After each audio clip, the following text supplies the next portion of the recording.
Salve, salve, meus queridos! Professor Basílio, eu gostaria de dar uma aula sobre Revolução Industrial. Eu sei que você já ouviu muito sobre Revolução Industrial, mas eu queria que você sentisse a Revolução Industrial. A Revolução não está lá atrás. Eu coloco aqui Inglaterra 1760, mas isso não significa que ela começou num ano específico. Ela é um processo muito mais longo e é um processo que está acontecendo agora. Perceba, é por meio de uma máquina, seja o seu celular, o seu computador ou a sua televisão, que você está me ouvindo. Isso só é possível no mundo da Revolução Industrial. Olha ao seu redor, olha os objetos que estão ao seu redor, seja a sua roupa, seja o seu tênis, o seu chinelo, seja as suas canetas. Será que foram mãos humanas que produziram esta mercadoria? Ou será que foram máquinas? E qual a diferença de uma mão produzir algo para uma máquina produzir algo? É isso que vamos entender nessa aula e entender como a Revolução Industrial é uma das maiores transformações na história da humanidade e como que alterou a nossa vida, a nossa forma de sentir o tempo. Tempo é também um objeto de transformação pela Revolução Industrial. Para que a gente entenda bem o que foi essa revolução, a gente precisa entender como é que as coisas eram produzidas antes da revolução. Eu gostaria de usar um exemplo para vocês, eu quero que vocês foquem aqui bastante e imaginem. Imagine aqui na minha mão um lápis. Como é que será que as pessoas produziam esse lápis antes da Revolução Industrial?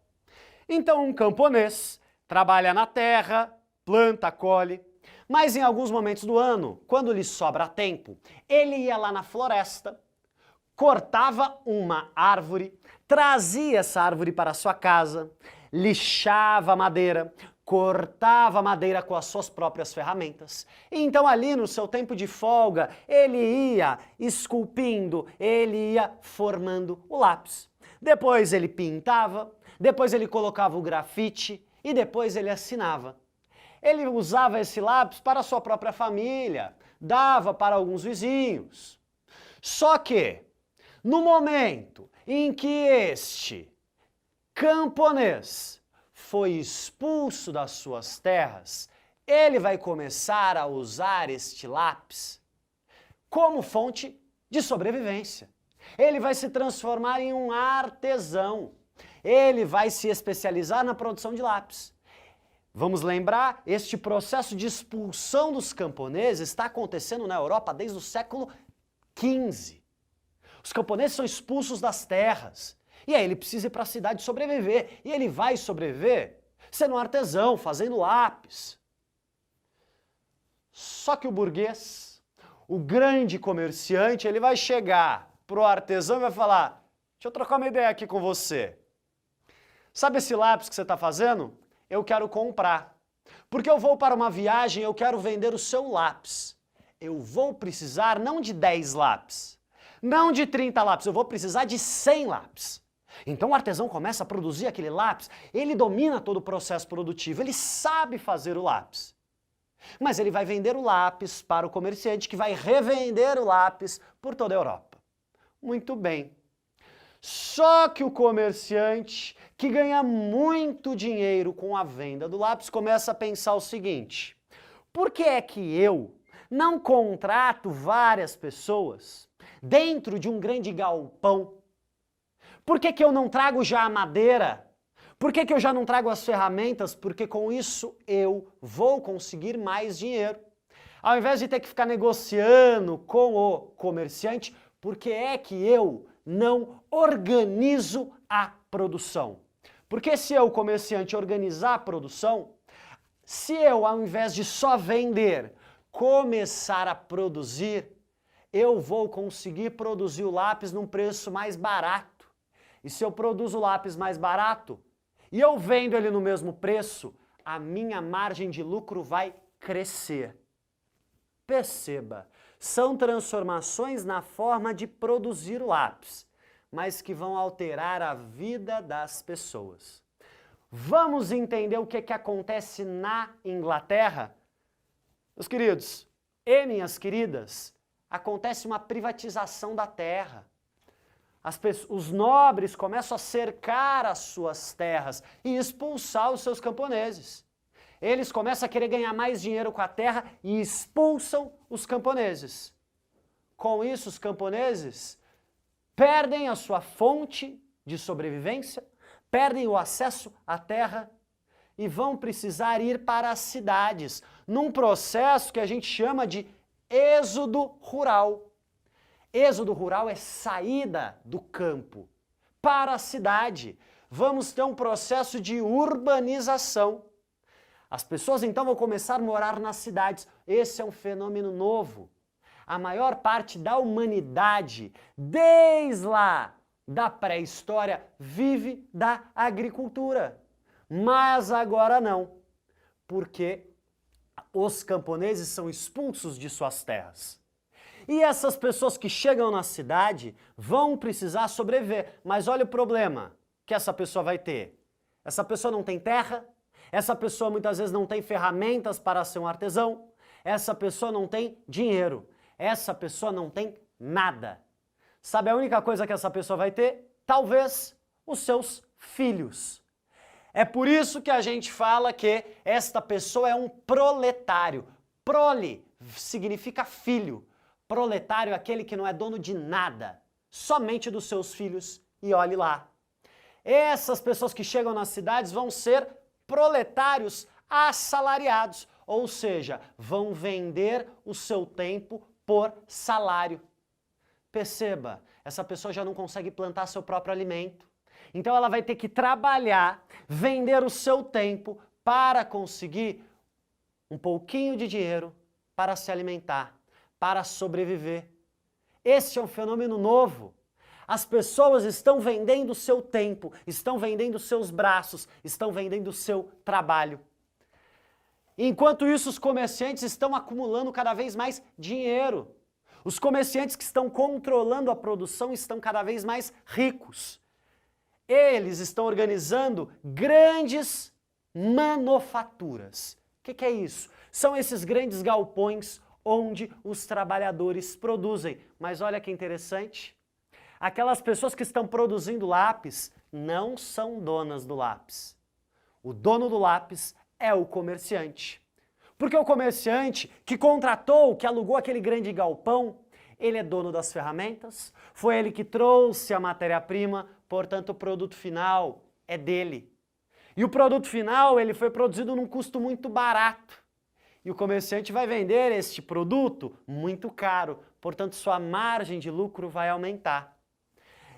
O comerciante tem tanto dinheiro, mas tem tanto dinheiro, que ele vai poder investir este dinheiro, investir este capital em certas novidades tecnológicas chamadas máquinas.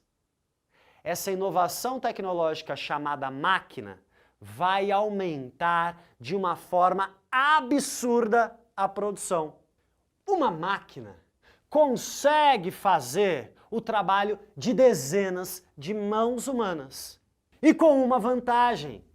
A máquina não precisa fazer xixi, a máquina não precisa dormir, a máquina não precisa almoçar. Então a máquina vai aumentar de uma forma absurda a produção. E pensa só, se eu produzo muito em pouco tempo, o preço daquela mercadoria vai cair, aquela mercadoria vai ficar muito barata. É somente no mundo industrial que a gente pode consumir tantas mercadorias. Antes, meus queridos e minhas queridas, as pessoas tinham uma peça de roupa muitas vezes por ano. Agora o preço das coisas vai cair. Agora o comerciante já não vai mais ganhar dinheiro vendendo um produto por um preço alto. Ele vai ganhar milhões vendendo milhões de produtos por um preço muito barato. Você deve estar pensando, poxa, que legal! Agora as pessoas vão poder consumir várias mercadorias. Muito legal! Só que existe um outro lado, existe uma contradição. Que contradição é essa?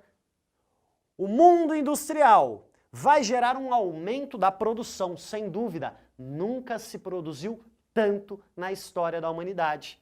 Mas sabe outra consequência disso? Um grande empobrecimento. A Inglaterra fica mais rica, mas os trabalhadores ingleses ficam mais pobres. Sabe por quê? Porque o trabalhador já não é dono do produto que ele produziu. Porque, na verdade, o dinheiro que ele recebe não é pela produção, é pelo tempo que ele vendeu. Ele é um trabalhador assalariado que vende o seu tempo. Então existe um empobrecimento. Olha que contradição. A Inglaterra fica mais rica, os comerciantes, a burguesia fica mais rica, mas os trabalhadores ficam mais pobres. Ao mesmo tempo, a cidade não tem condição de receber todas essas pessoas que vieram do campo. Sabe o que se forma na Inglaterra? E em vários países, nos séculos seguintes? Periferias, habitações muitas vezes precárias, famílias e famílias aglutinadas morando todas juntas. Sabe o que aconteceu? Até a forma de sentir o tempo mudou. Temos uma racionalização do tempo. O tempo já não vai ser mais pautado pela natureza, pautado pelas estações do ano, nem pautado por ser dia ou noite. O tempo agora não é o tempo da vida nem da natureza. O tempo agora é o tempo da produção. As pessoas vão trabalhar de dia e de noite. No início desse processo, as pessoas trabalham cerca de 16 horas, muitas vezes até mais. O tempo agora é um tempo da produção, por isso o tempo é acelerado. Perceba, tempo vai se transformar em dinheiro neste mundo. Perceba o relógio. Por que a gente tem a necessidade de contar minutos e segundos? Porque a nossa forma de perceber o tempo, ela é pautada pela produção. Olha só essa aula tem um tempo para acontecer. A nossa preocupação com o tempo, ela faz sentido porque o tempo é o tempo da produção, é o tempo industrial e tempo vai se transformar em dinheiro. Só que por outro lado, os camponeses que viviam num ritmo muito mais lento, num ritmo da natureza, eles agora vêm para as cidades. A sua condição material, a sua alimentação, o seu descanso, a sua habitação piora profundamente. Muitos desses camponeses que vêm para a cidade não têm acesso ao trabalho e sabe o que acontece? Se empobrecem. Então perceba, a Revolução Industrial ela é radicalmente transformadora. Muda a nossa forma de viver, de sentir, de perceber o tempo, de consumir. Mas isso não vai trazer benefícios para todos. Mas num primeiro momento vai trazer benefícios restritos para os comerciantes.